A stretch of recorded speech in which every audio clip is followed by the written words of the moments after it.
तुम्हाला माहितीये, गंगेला भागीरथी पण म्हटलं जातं. तर राजा भगीरथ याच्या कठोर तपश्चर्यामुळं आणि ब्रह्मदेवांच्या विनंतीमुळं गंगा पृथ्वीवर येण्यासाठी तयार झाली. पण तिला खूप राग आला होता आणि तिला आपल्या दिव्य शक्तीची जाणीव होती. त्याचा अभिमान बाळगून पूर्ण पृथ्वीला वाहून नेण्याचा निश्चय केला.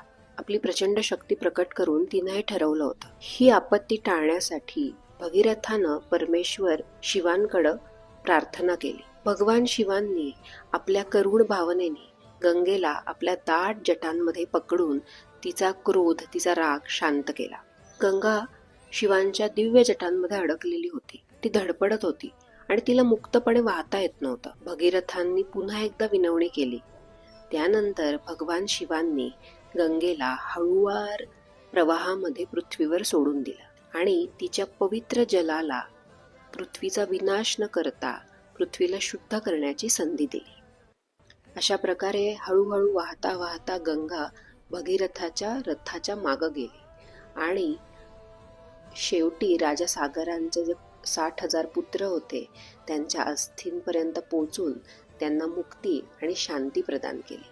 गंगेचे केवळ लहान प्रवाह पृथ्वीवर आहेत. बाकी गंगा ही शिवांच्या मस्तकावरती आहे. भगीरथांनी गंगेला पृथ्वीवर आणलं, त्यामुळं गंगेला भागीरथी असं म्हटलं जातं.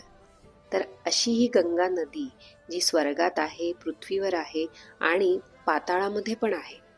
या गंगेचा उल्लेख ऋग्वेद, रामायण, महाभारत याच्यामध्ये सुद्धा केलेला आहे. तो उल्लेख काय आहे हे जाणून घेऊया पुढच्या भागात.